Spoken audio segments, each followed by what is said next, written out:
Hello, everyone. So welcome to the session. Let's look at, or let us do a quick recap on what we have discussed yesterday, and then we'll take it forward.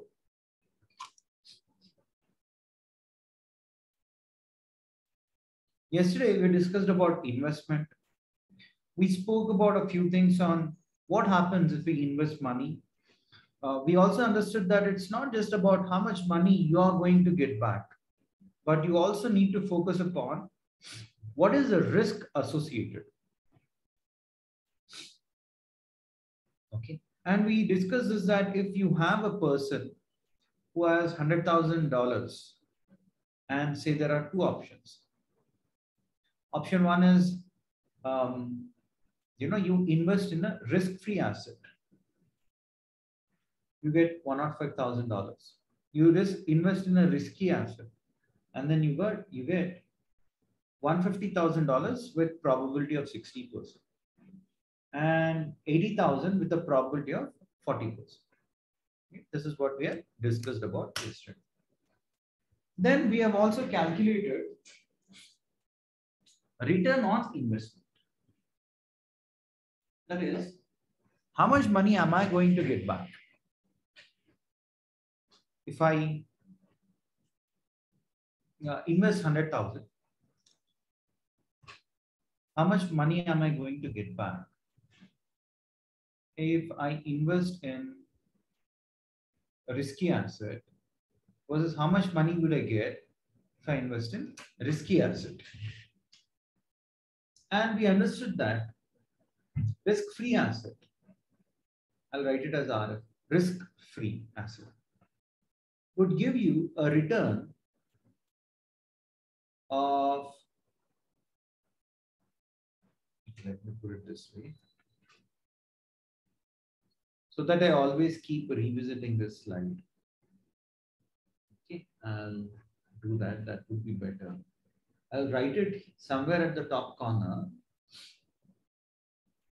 and we will be revisiting it. That is all.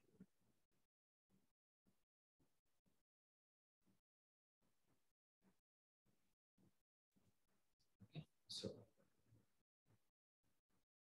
what will be the return on investment and what will be the risk? If it is a risk-free asset, return on investment will be 5%. And volatility will be 0%. There won't be any risk. That is about risk-free asset. And if you have a risky asset,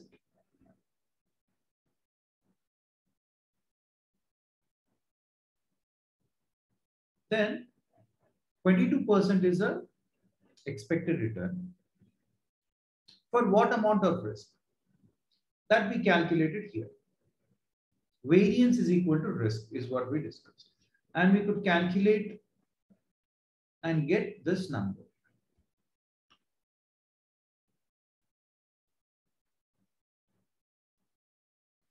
And we understood that you would get 17%. I mean, 17% from 5% to 22%. The difference is 17%. That is in the expected return for a risk of 34.29. Would someone be okay with this? Or will they not be okay with this? Okay. Will they be okay or will they not be okay with this? But we also understood that the choice depends on investors' attitude.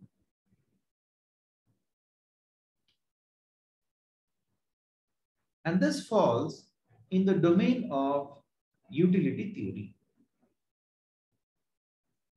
And models that have a mathematical comparison between risk and return of different investment choices, which consider both the risk and return and use some math formula to combine, are called as asset pricing models. Okay, they are called as asset pricing models. So when it comes to investors' behavior, we also understood that investors are greedy and they're risk averse, meaning they don't want to take risk. Okay, and they're also greedy folks. And we have taken this example of risk aversion. We understood what do you mean by risk neutral person or risk averse or a risk preferred person. And we spoke about indifference curves, wherein we have taken this classic example of beer and pizza. And we have also spoken about utility theory, in which we have expected return and standard deviation. We understand that that utility curve which falls on the northwesterly direction towards the top is the best. And for a specific risk that you take, either you can be here or be here or be here. Everyone wants to fall here because that would give you the highest expected return for the risk that you're taking. And also we understood that as and how the risk increases, the curves become steep, meaning the expected return is high.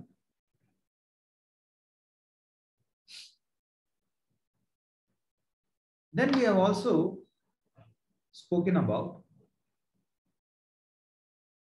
more risk averse people versus less risk averse people. You'll have people who take more risk and less risk. More risk averse people have steeper indifference curves. Meaning for small risk that they take, that you say, I mean, if as an investment banker, if you say you need to take some 5% risk, they will say that, I will invest, I will take that additional risk only if the expected return is very high. From 12%, if you give me 19%, only then would I be preferring to take risk. But on the other side, risk averse people who do not want to take risk, for them you'll see flatter indifference curves, meaning for a specific risk, for a specific amount of risk, since the curves are flatter, even if you give slight more additional return, if you say, from 12% you get 14% for the 5% risk that you take, they're okay because they're risk taking people. By nature, they like taking risk. And now we are going to enter into another zone wherein we are going to talk about utility function. Okay, we are going to talk about something called as utility function. Utility functions are extremely important. Why are they that important? Because this is going to define a lot of techniques that we're going to talk about now. Okay. So that's the important part. And we also will understand the math behind the scenes. Okay, that is what we will do. Now, this utility curve is something which is going to be very self-explanatory. Okay, but let's talk more. This utility curve is written using expected return and risk. There are two things that are coming into picture. One is expected return, another is risk. Using both of these, you are formulating an equation in this way, where you are taking expected return here minus half of A into sigma square, where A is the risk attitude of an individual, whether they're risk taking or risk averse, right? That is what. And Here obviously is the expected return. And here. So higher the expected return, more happy the end user would be. Higher the expected return on a specific investment, all else being the same, that would increase your utility or happiness.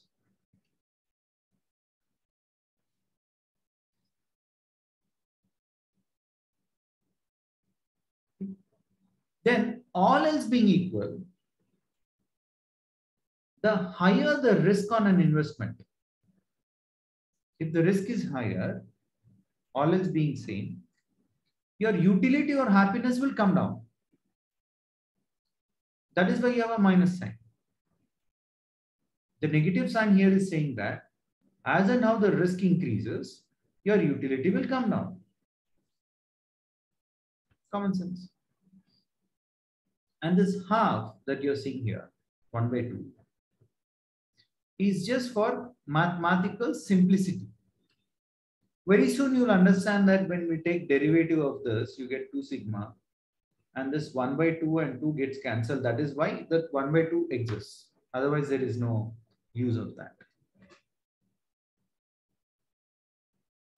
Another thing that you need to understand is this A part. A is the degree to which we are risk averse. All else being same, if you increase the risk on an investment, okay, to leave you equally happy, say you are happy with the investment that you have done, okay, and you are getting certain expected return for certain risk that you have taken, and you are happy, all hunky-dory. Suddenly, you increase the risk, or your investment banker says that, you know what, I invested some money of yours in cryptocurrency. Some additional risk is what you have taken. Then, to leave you equally happy as before, how much compensation should the investment banker give you depends actually on the value of A. If you have a high value of A, this value will become very high. Because the A value is high, if you increase the risk, you're multiplying it with this high value. So this overall value will become high. So in order to ensure that you get equal happiness, you need to increase this value, expected return, because you're subtracting these two. You're subtracting these two. And if you increase the risk, and if there is a guy who is having high value of A, meaning very risk averse, I don't want to take risk, kind of, right? Then this value will increase even further. To leave you equally happy, expected return also should increase proportionately. Okay, but assume you have an A value which is negative. If A value is positive, we know that this guy is risk averse. That means does not want to take risk. If A value is 0, that means this guy is risk neutral.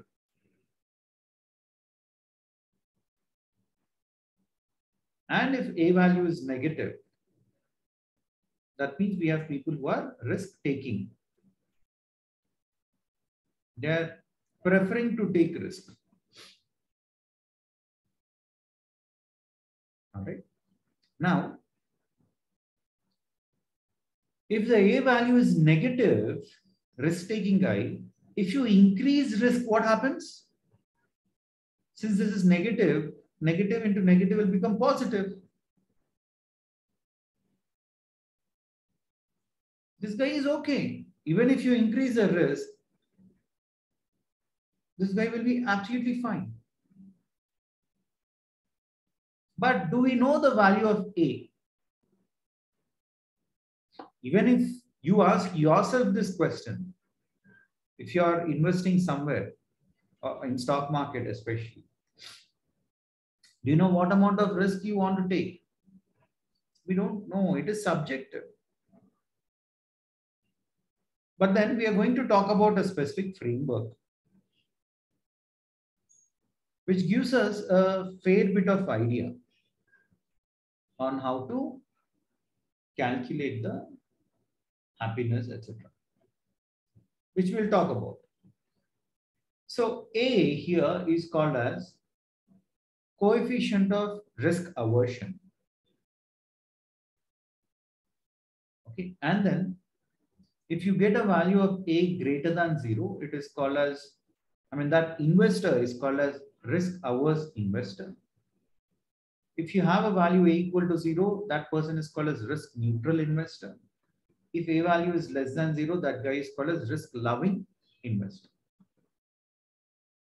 Okay, and we have this specific quadratic function, which is called as utility function, which includes both expected return and risk. And we already spoke about this, that indifference curves will increase utility if you move in the northwesterly direction. And more risk-averse investors, that is, if you have greater value of A, then the indifference curves will be steeper. We spoke about all these things. Then, these are the values which we have written previously, right? If you have a risk-free asset, mu and sigma, mu is expected return, sigma is risk. Risk-free asset, we discussed that it's going to give you 5% return on investment. And risk is 0, risk-free.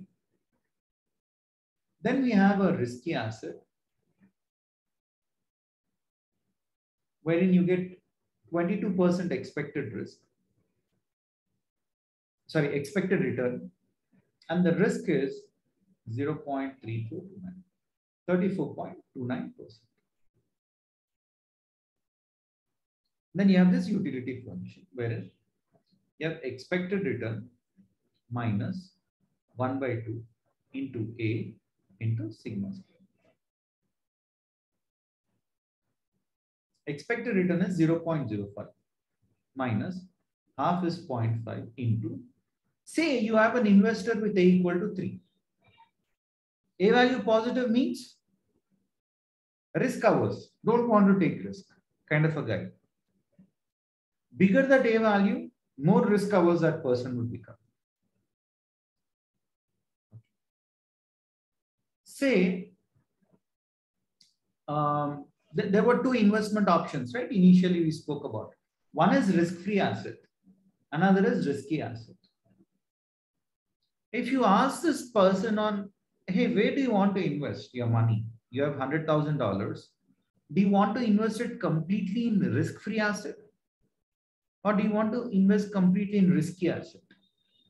If I invest completely in risk-free asset, then 0.05, which is expected return, minus 0.5 into attitude is 3 into risk is 0, 0 square. When you solve it, you get so much. This is a utility, happiness. Utility function or happiness function. Whereas if the same person with A equal to 3, if this person is going to invest in a risky asset, then what will happen? 0.22, which is the expected return, minus 0.5 into A is 3 into 0.3429 square. Square this is now. Okay, and that would give you 0.0436. Utility, happiness. So clearly, for this investor with risk aversion coefficient as 3, it's called as coefficient of risk aversion. So if the value is 3, very clearly risk-free asset is a better investment. That's a better choice. Risk-free asset is a better choice. But for those people with A equal to 2, just substitute and see. Instead of 3, A equal to 2. What would this become? This would become same thing, expected return. That comes up here. Thankfully. So instead of A equal to 2, 3, if you change it to A equal to 2 and solve it, what happens is suddenly risky asset will start having a bigger number. If you multiply this with 2 and 2, this is anyways going to be 0 because risk is 0. This will be 0. So here utility or happiness will be same 0.05. But here instead of 3, if you multiply it with 2, this number will be smaller number. If you subtract 0.22 from the smaller number, you get a value which will be slightly bigger. This number will be slightly bigger number. That means for a person with A equal to 2, risky asset is a better choice. So the moment your A value changes, will someone be happy if they invest in risk-free, or will someone be happy if they invest in risky? This changes. Now the question is, would it won't be like this, right? Wherein if there is an investor, you will not force the investor to invest only in risk-free, or you will not force the investor to invest only in risky. You will not do that. You will not force. Yeah, you will not force a person to invest only in risk-free or only in risky. You will give them a choice to maybe invest some money in risk-free, some money in risky. In what proportion should I invest? Should I invest 50% in risk-free, 50% in risky, or in what proportion should I invest? Is also another question that we need to ask. Okay. And for different A values, your options keep changing. So how do we deal with this? These are a few things that we need to answer. Right? And that is what takes us to the next module. Better choice in respect to obviously happiness, which is equivalent to, happiness is equivalent to, what is the formula that we have seen? Happiness is equivalent to a formula wherein only if the expected return is high for the risk that you're taking, only if the return is more, you'll be more happy. Hope you're getting me. There you go.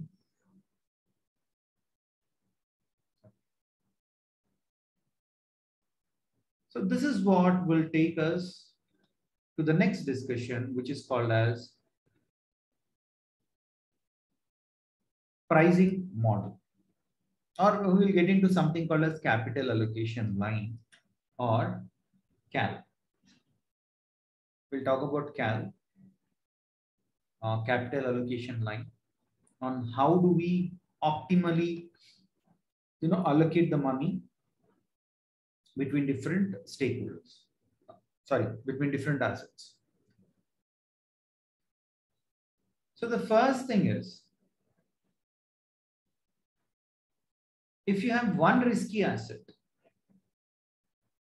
if you have a risky asset in the first place, you'll have some expected return and you'll have some risk.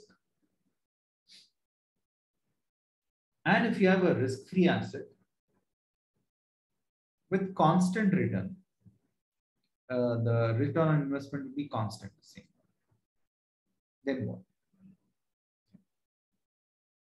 What if I combine these two? Some money I want to invest in risky, some money I want to invest in risk-free. What proportion should I invest? This is where we are at this point of time. So here is where I would do some calculations. Because without math, we know that it doesn't sound like we're doing some analytics. It's financial analytics at the end of the day. Without math, we'll feel, okay, maybe we are not doing, some analysis. So we will try to solve it by taking some math. So please pay attention. We will try to make it as interesting as possible. No problem. Say you have two options, investment options, X and Y. Okay. Let me call this as option 1, where you want to invest. And this is say option 2.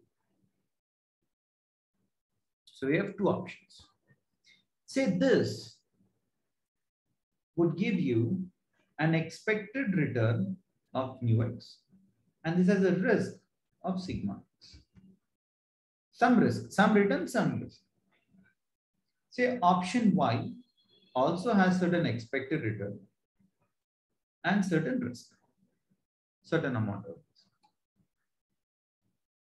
If I want to invest some amount in X and some amount in Y, then say I want to invest A into X plus B into Y.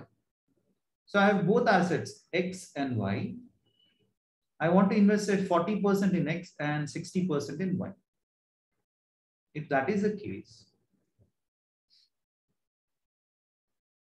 you'll have expected value of AX plus BY. So you can write this as A into expected value of X plus B into expected value of Y. And say, this is how you write, friends. This is the equation. That's how you write it. Mathematically, this is how you write it. But when it comes to variance, the formula slightly changes. If you want to calculate, let me do one thing. I need some space for this. Erase this and write AX plus BY. Maybe 40% in X, 60% in Y, or maybe 50% in X, 50% in Y, or maybe 60% in X, 40% in Y, 70% in X, 30% in Y. In some way you want to invest, okay? Then you can write your expected value AX as A into expected value of X plus B into expected value of Y. This is what you want to write. This can also be written as variance. Variance of AX plus BY. This is written as A square into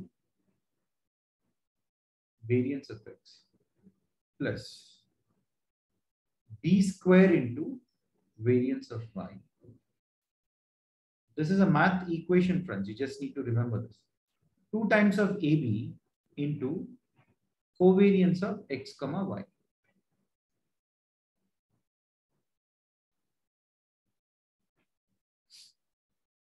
Okay.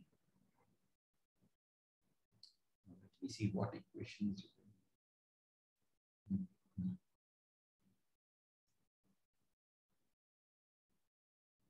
All right.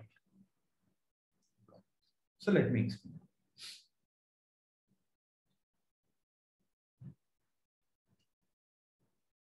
Just remember one thing.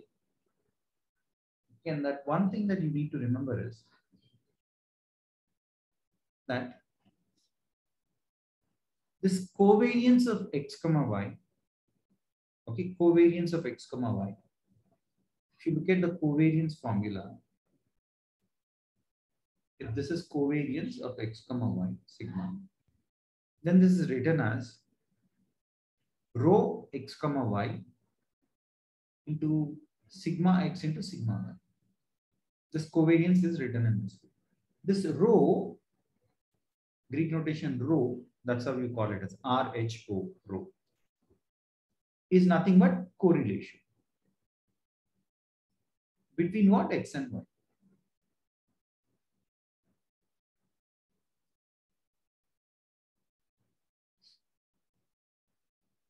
If you have two assets, say TCS and Infosys,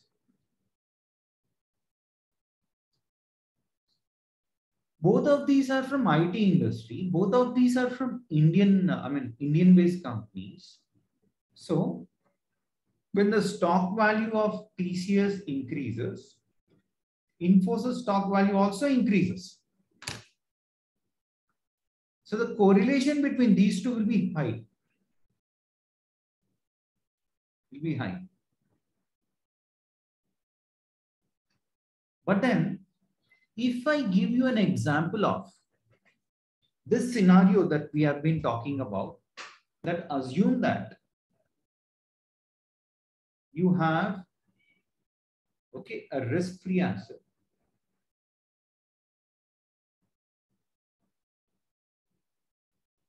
Say that you have a risk-free asset. And say you have another risky asset.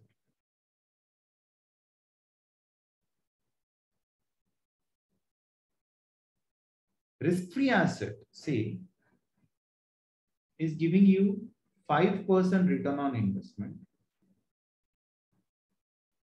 and 0% risk.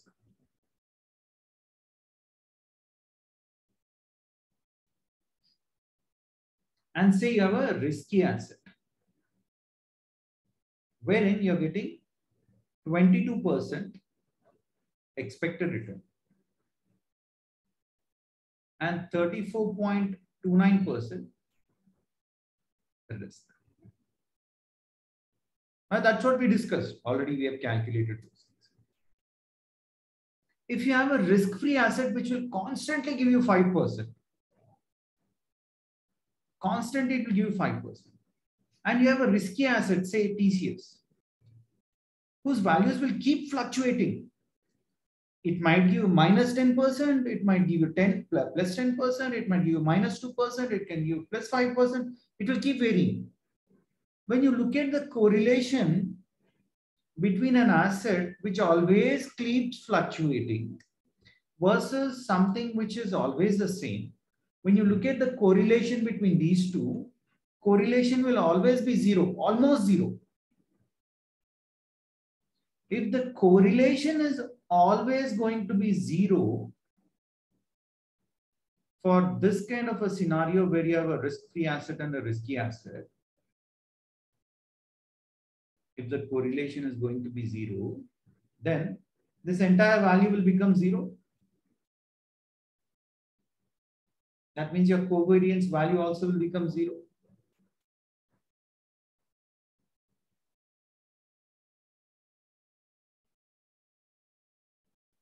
If the covariance is going to become zero, then if the covariance value, that is this value, is going to become zero, then this entire value becomes zero. Okay, so that is where I'm getting. So just hold on, give me a minute. So if you are investing in both risk-free and risky asset, then the expected return on the portfolio is collection of assets. If you are investing in a risk-free asset, that is government bond, T-bill, etc., sovereign bond, or if you are investing in a risky asset like TCS, Infosys, etc., and if you are investing some amount in risk-free, some amount in risky, or only in risky, if you have multiple assets, that becomes a portfolio. If you have multiple assets, that becomes a portfolio. So expected return on portfolio will be, what is the amount, how much weight, 20%, 30%, 40%, would you invest in,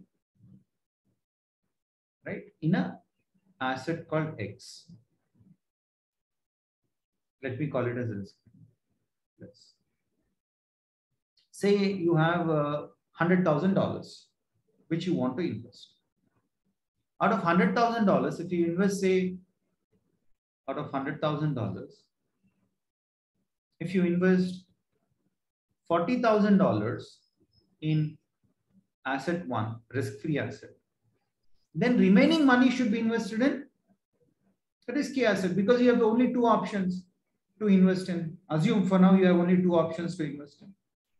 So this will, if you invest 40,000 here, this minus this is what you want. That is 1 minus W into expected return that you're going to get would be Y. This is expected return first. Then variance on the portfolio is written as same formula. A is W, so W square into variance of asset 1 plus 1 minus W square into variance of Y plus 2 times of W into 1 minus W, 2AB, right, into covariance between X and Y. Suppose X is risk-free. For risk-free, sigma value is 0. So 0 into anything is 0. So this term will become 0. And covariance between a risk-free asset and a risky asset would almost be 0. And if you multiply that correlation with these two, you get covariance as 0. 0 into anything is 0. So this covariance part also becomes 0. 0 into this would obviously become 0. So you'd be left out with only this term. 1 minus W square into square of this.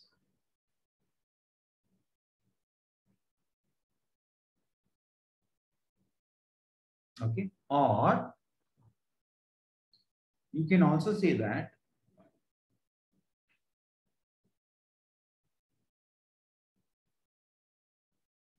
I'm going to term this as 1 minus W. If you term this as 1 minus W, this becomes W. Simple. However you want to term, that's okay, up to you.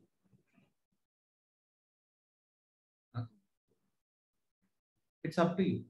Or you can change the definition also here. You can say X is risky asset and Y is risk-free asset. It's up to you on how you want to term it.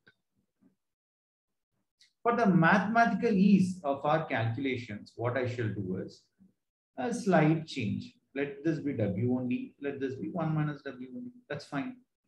Here I'll just make some change just for our ease of calculation, simplicity purpose, nothing else.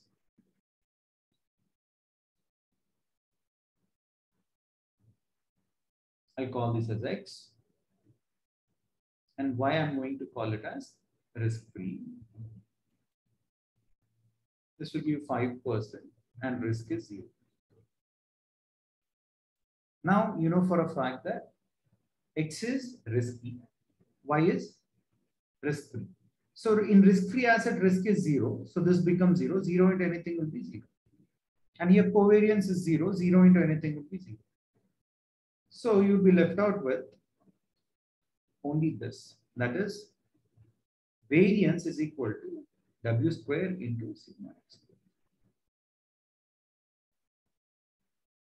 Okay, this is what you'll be left with. So variance is equal to this and expected return is equal to this. And that is exactly what is given here. Variance is equal to W into expected return plus 1 minus W into the risk-free asset. Which can be, this part can be rewritten as expected return of portfolio is equal to W into expected return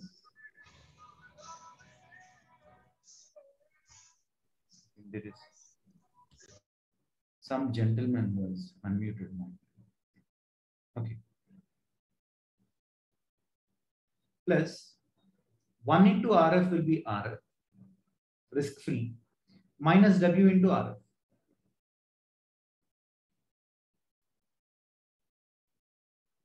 So this can be written as RF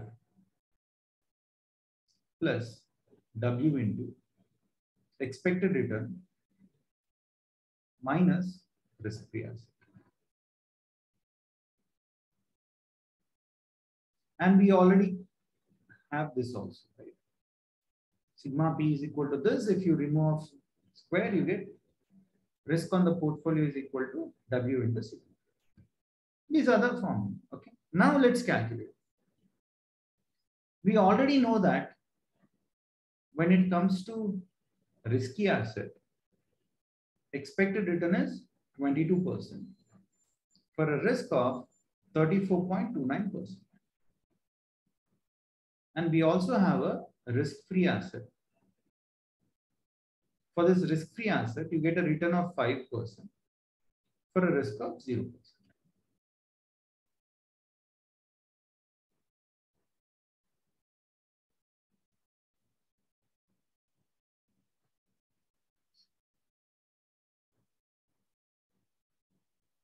If you have a 60-40% portfolio, if you want to invest 60% in risky asset and 40% in risk-free asset, then you write this equation as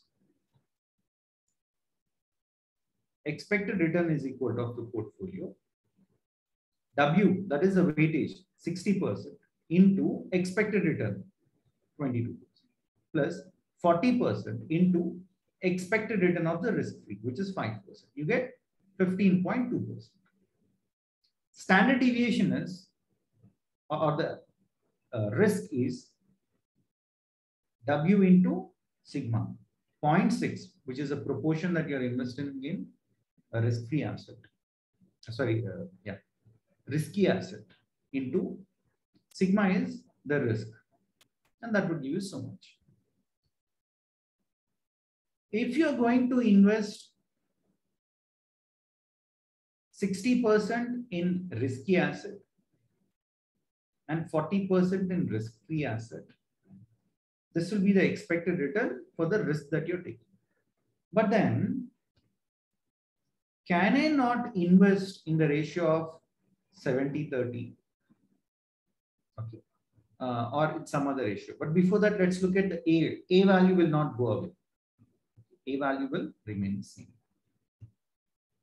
If someone invests completely in risk-free asset, then what will be the utility? Utility is given as expected return minus 1/2 into risk aversion coefficient into sigma square. If you invest completely in risk-free asset, then you get a utility of 0.05. For someone with A equal to 3, if you invest completely in risky asset, you get 0.04. If you invest some money in risk-free and some money in risky, then you get the utility value as 0.0885. We have done all these calculations, right? Already we have done expected return and this in the previous slide. 15.2 and 20.57% is given. But then, so out of these three, where will you invest? You obviously want to invest in this location where you're getting more happiness, meaning more return for the risk that you're taking. But then if the question is, if 60-40 is the best, because I experimented or calculated with that, what if I do 70-30, 80-20, 90-10? What if I keep changing this? 65, 35, 75, 25, 85, 15, etc. Then what will happen?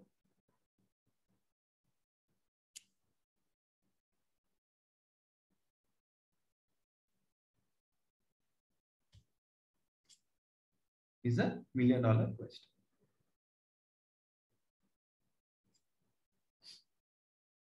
That is what we need to solve now. So we need to come up with a framework wherein no matter what proportion you invest, you come to know on what is the best portfolio, which will give you the highest happiness possible. Okay, this is the same portfolio expected return formula. Okay, and then you have the portfolio variance. Correct. From this,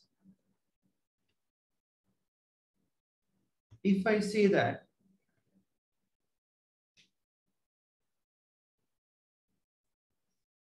W, okay, if I were to remove that, it becomes like this.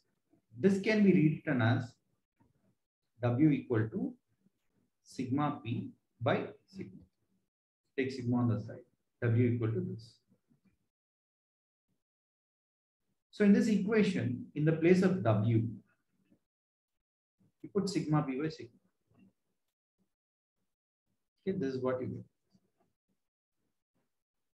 RF, same thing, plus X ER minus RF into sigma P by sigma. Sigma P by sigma. Same thing. We have just framed it in a slightly different manner. Now, in our example of the portfolio, expected return of portfolio, risk-free asset is giving us 0.05 return on investment plus this percentage here, expected return on a risky asset was 22%. Risk-free asset was 5%. If you subtract those two, you get 17%. For the risk of 0.34, which we calculated into risk on the portfolio. So if you look at this equation, or this equation rather, looks like Y is equal to C plus MX. This is like M, this is like X. And Y is equal to MX plus C is equation of line. So this equation eventually becomes equation of a straight line. That straight line is called as capital allocation line. CAL.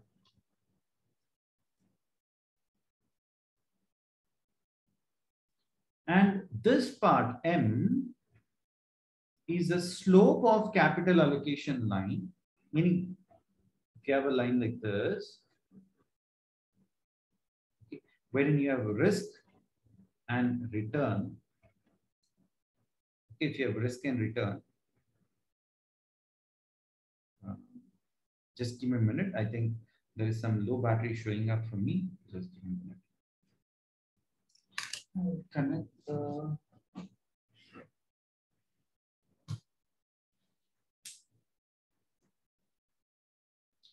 charger.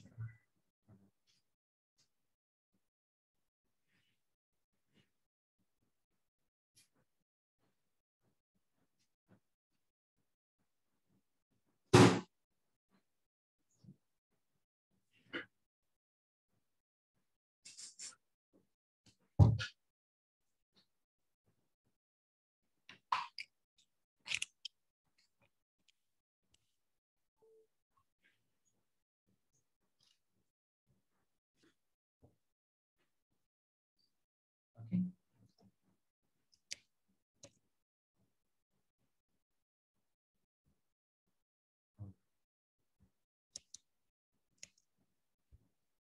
Okay.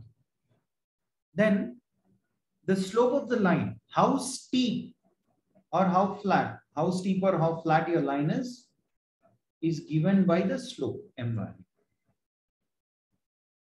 This is slope. And this this is given as ER, expected return, minus RF divided by sigma. This is your slope.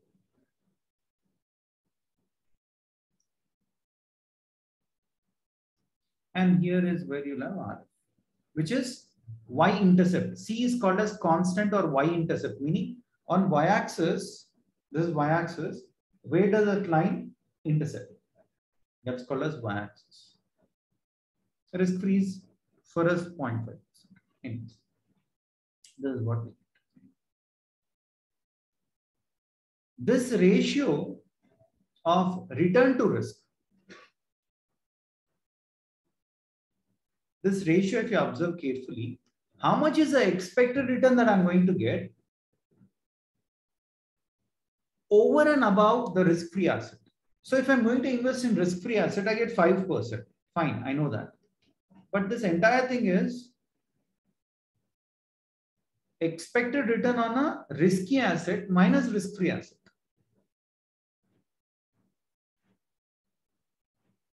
This is expected return on a risky asset minus risk-free asset.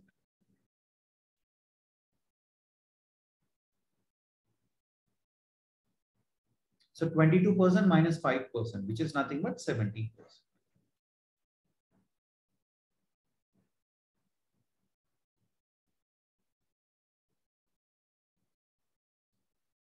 So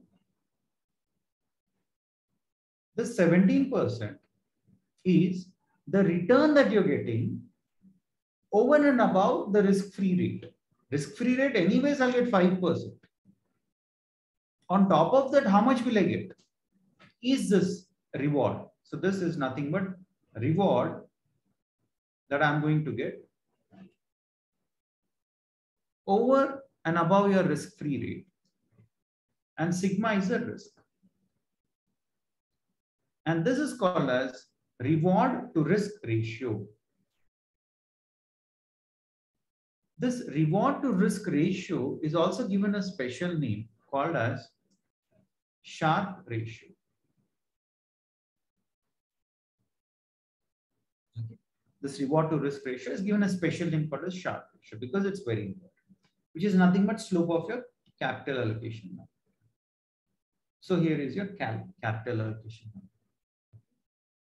In our business problem that we're trying to solve, this is a 5%. Okay, so let me draw it.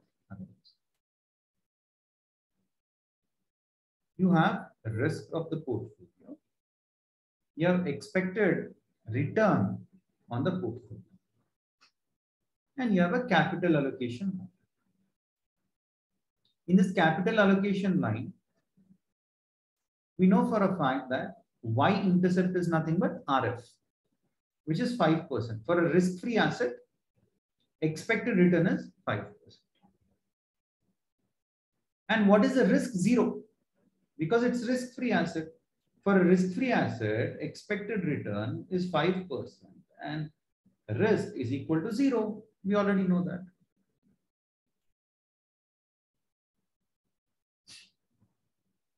So this point that you're seeing there is 100% risk-free.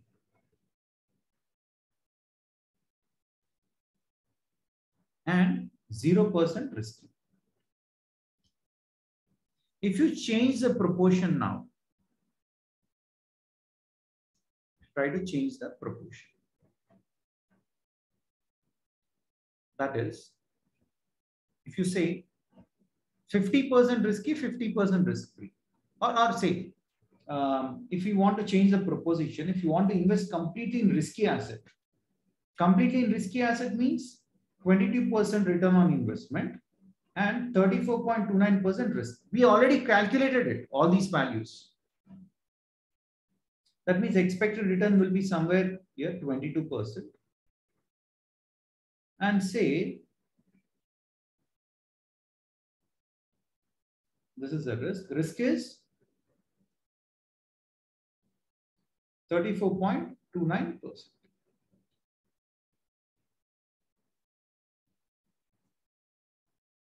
So for 39.29% risk, you're getting an expected return of 22%. At this point, this is 0% risk-free and 100% risky. You're investing completely in risky asset. Here you are investing completely in risk-free asset. This is completely risky, this is completely risky. Any value which lies in between, say you have exactly in between here, center, meaning 50% risky, 50% risk-free, this one. If you invest here, 75% risk free, 25% risk. If you invest here, 75% risky, 25% risk free. In that way, whatever proportion you want to invest in, the entire thing is getting captured in this capital allocation line. So we could come up with an equation which will help you calculate in what proportion you need to invest throughout that time.